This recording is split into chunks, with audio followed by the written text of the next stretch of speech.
calf stretches. Stretching the muscles of your calves, your lower leg muscles in the back.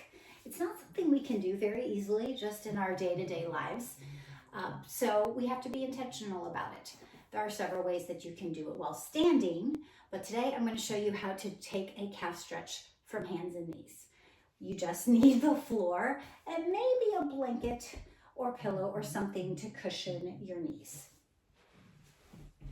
We will start in hands and knees, spreading your fingers nice and wide.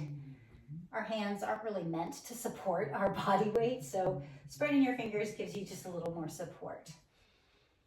And you will start by, you might need to shift your weight onto one leg a little more than the other. I'm shifting a little bit onto my right leg, and I'm taking my left leg long behind me. You might be immediately feeling a stretch. Do what you can here to get all 5 toes on the ground.